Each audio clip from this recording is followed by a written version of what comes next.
Okay, our next interview is with Greg Gibson from Gloucester. Greg is not only a successful bookseller, he has authored several books. And Greg, how did you get into the book business?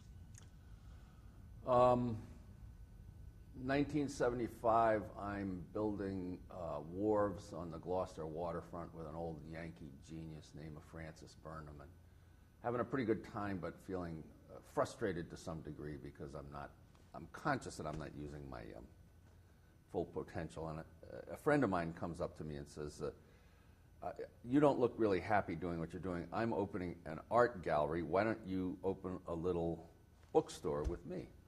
I knew nothing about books or anything, but I was sufficiently frustrated that I said, okay, yeah, well, they'll do it. And I ran around. I think I spent $200 buying a bunch of used books and put them out there. And within 2 weeks, I realized, wow, this is it. I'm going to be doing this for the rest of my life. It was just one of those serendipitous matches that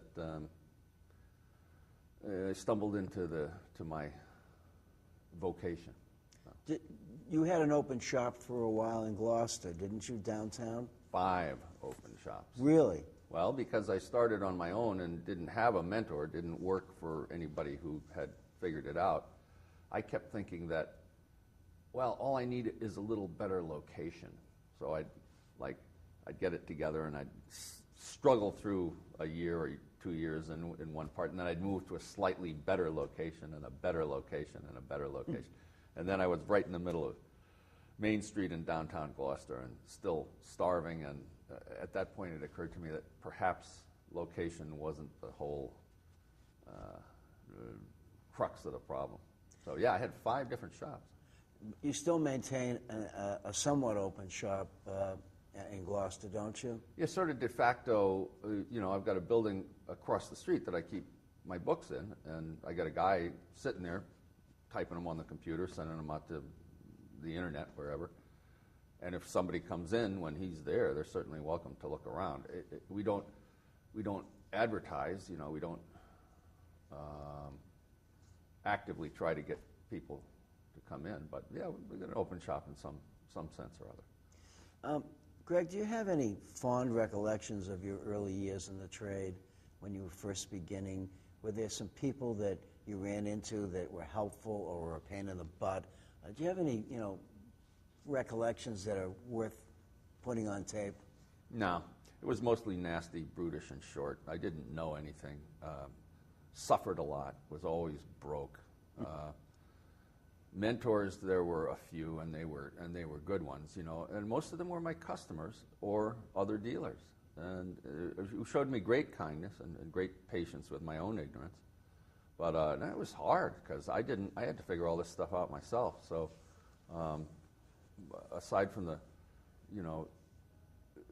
few customers who took the time to educate me as a bookman and the few dealers who took the time to explain to me how the trade proceeded, I had to figure out a lot of it myself, which meant making a lot of mistakes. I sort of specialized in mistakes, especially early. It was tough. A lot of us went the same route. Was there any particular dealer that had an impact on you? Yeah, Matty Needle was my mentor and my man, really. And he had and has a very sort of specific set of understandings and beliefs about how the trade proceeded. And I suppose, having learned at his feet, I inherited those to some degree, and they include a certain requirement for reciprocity, a certain requirement for honesty in your dealings. It's pretty much basic stuff, but with his point of view. He was always very mysterious to me because he was always traveling somewhere, going from here to there. And I always, back in the day when I had no idea how any of this worked, I'd say, God, I'd love to know where he goes. What's he doing out there? Yeah. And I mean, after I found out, it wasn't as interesting as it was when I didn't know.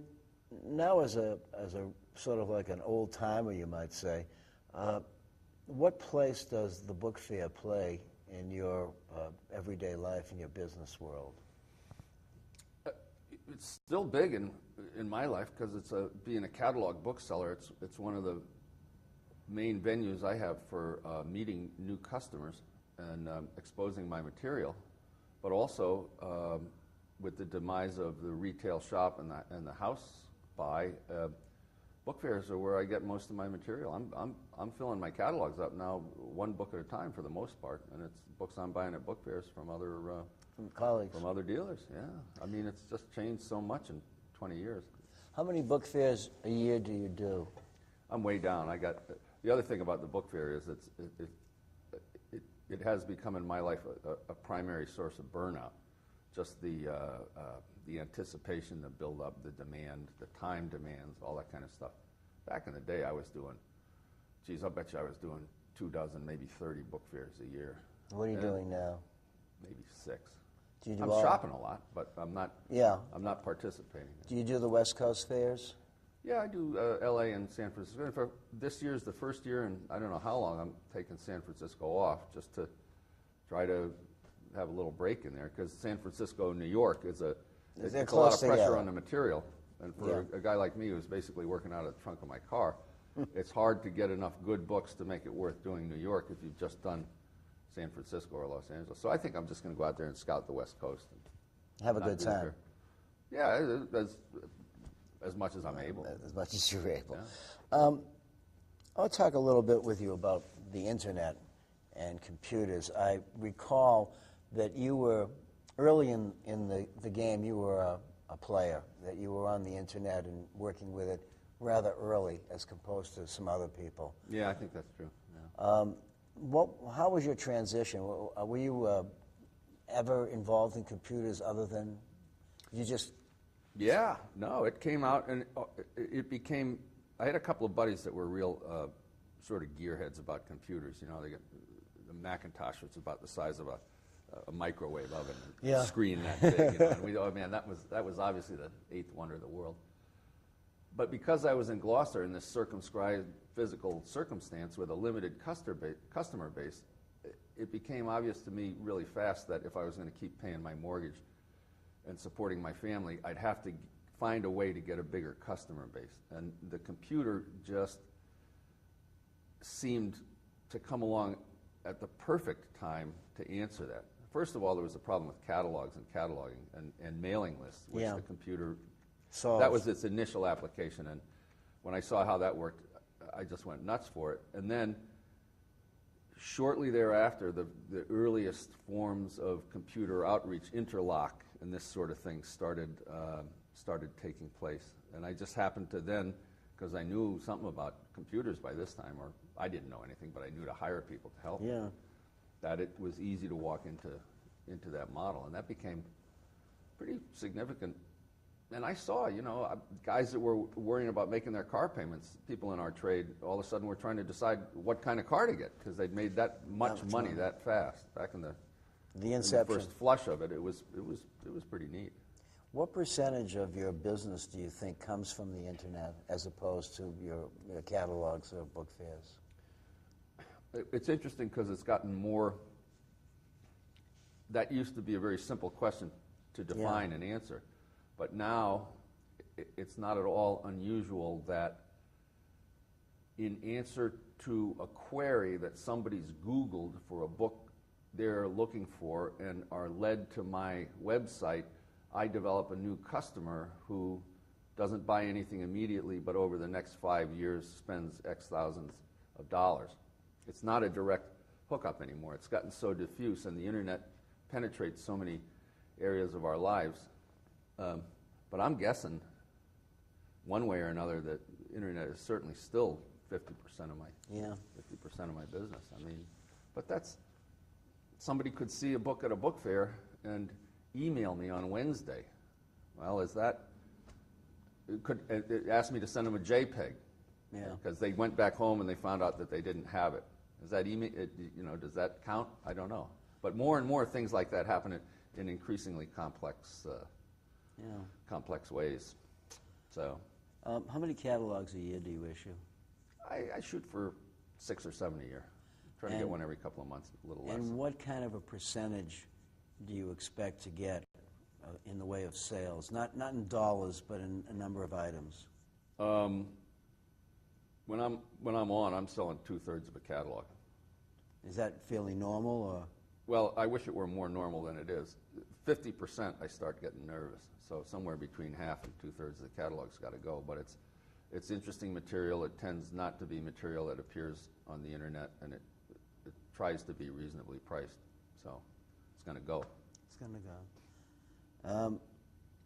If you were entering the book trade today, how would you do it? How would you go about getting into the book business in the I'd year get me a 2006? rich girl with a father who had a lot of time on his hands. I'd make sure I was capitalized somehow.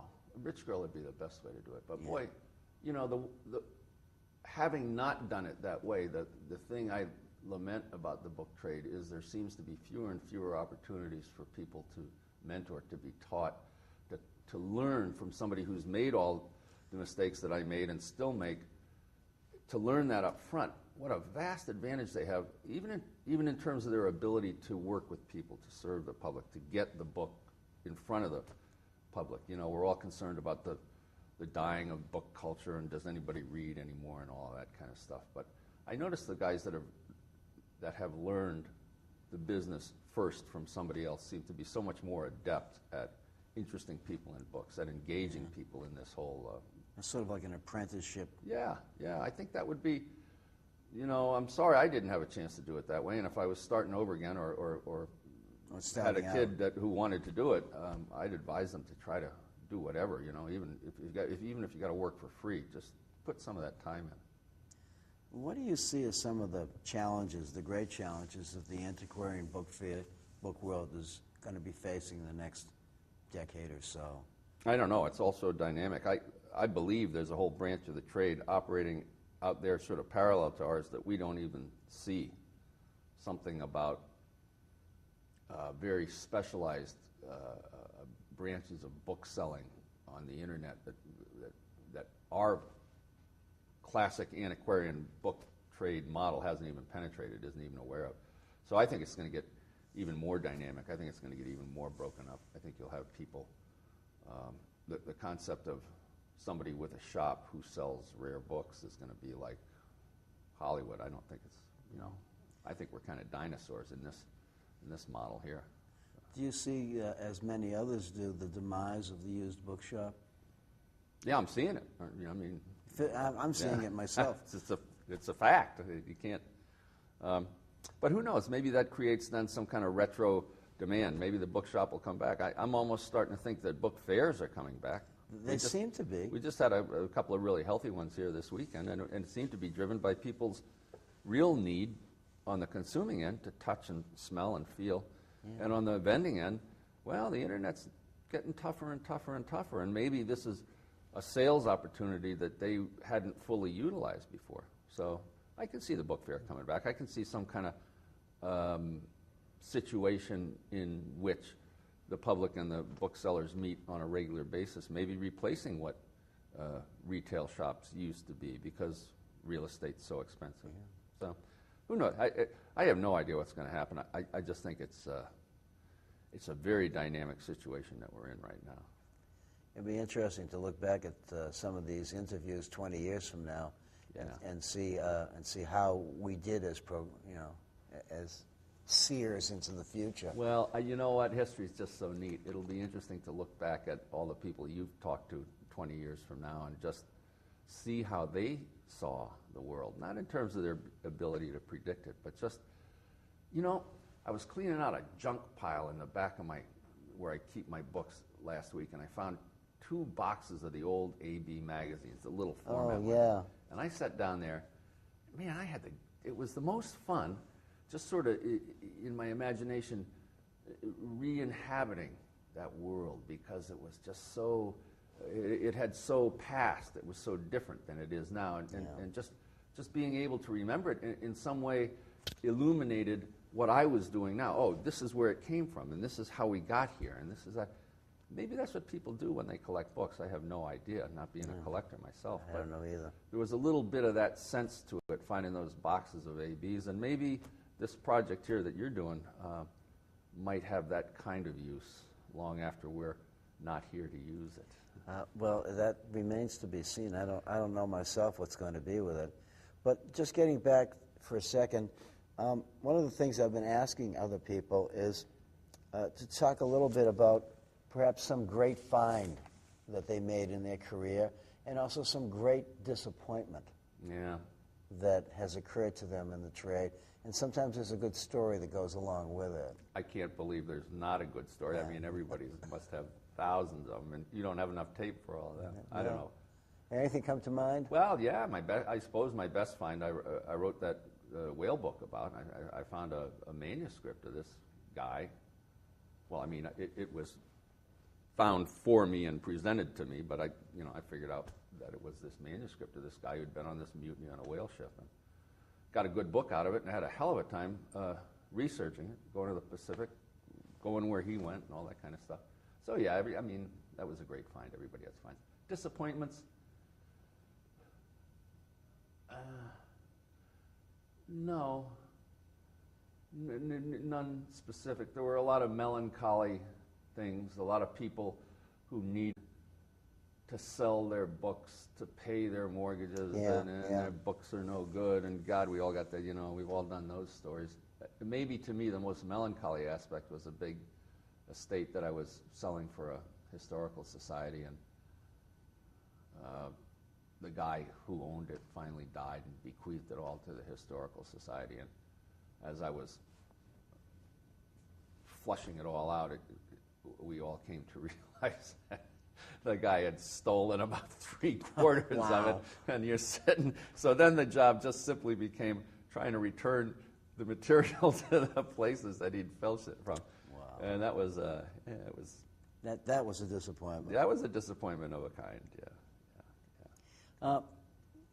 Greg, if you had to give some advice to prospective booksellers, young people who might want to get into the trade, Aside from don't. Aside from don't, what might you advise them? I don't know what I'd tell somebody getting in the trade right now. Other aside than they're from crazy. Don't, or you're crazy. Yeah, I suppose it goes back to that mentoring idea. Find somebody that you think is doing it right, and even if you got to work for free, try to spend time with them to absorb what they've spent a lifetime learning, so you don't have to do it yourself. I can't think of anything better than that. I mean, everybody, the rest of the stuff is obvious. Study and read books, and like Kenny says, be a businessman. I mean, that's important. But I think without role models, without mentors, you're going to waste an awful lot of time. That's great.